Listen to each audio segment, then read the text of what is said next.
จ่อยชื่อเลยไอ้ไม่ได้ชื่อชอบกินก็ไม่ไอ้โอ้ฮัลโหลเงินไอ้คำเอ๋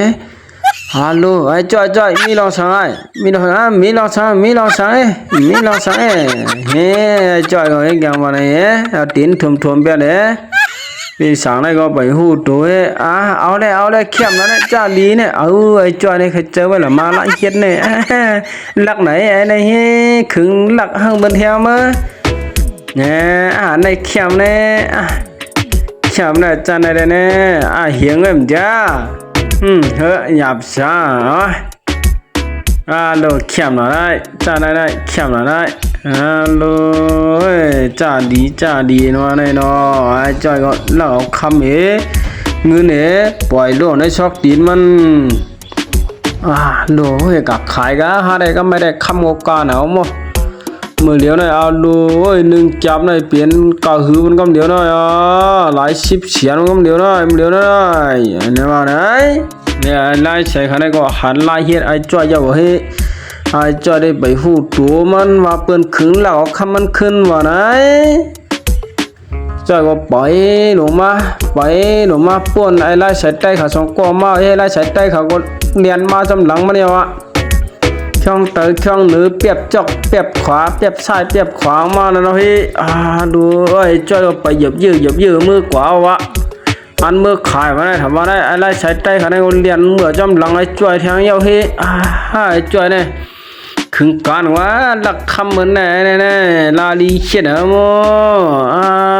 วันไหนกว่าให้จ้าไปจอมตัวเลยไอ้เนี่ยขึงไล่เลอะเทียวเนี่ยไอ้เนี่ยเจ้าไปลงมาไอ้ไล่ใช้ใต้ขาในก็หลักช่องจอมหลังมันกว่าเด็กๆไอ้จ้อยมาเผียวขึ้นเลยพี่รู้บ่ได้บ่ชื่อคำเนี่ยอะไรชื่อคำกาขันถูกเนี่ยเนาะแกเนี่ยจังเนี่ยรู้ไล่ใส่ใต้ขันก็เรียนลงมาไอ้เรียนลงมาให้แกงมาเฮ็ดเจ้าจอกขึ้นโหดตั้งหลังไอ้จ้อยไปฟู่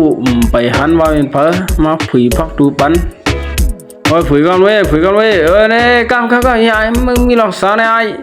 เนี่ยมันเตรียมดีไว้ครับซื้อคำเดิมจ้าก็มีคำมาขายมาไอ้จ้อยก็ไหนเนี่ยจ้อยก็เอาคำออกมาเนี่ยเราจะเตะให้เนี่ยงานปั๊มก็เยอะจ้อยงานตู้ก็เยอะเมื่อมาขายเขาเนี่ยมันตัวดีด้วยแกกำเปิดกำนับไปนะเดี๋ยวมือมาเงินปันมือมือจ้อยก็ไหนเนี่ยไล่ใช้เนี่ยก็ไม่ยากกินขันเมื่อเราออกในคืนไล่ใช้เนี่ยก็ไหนเนี่ยจ้อยเปิดดังถึงกับผนกมาได้มาเกาใหญ่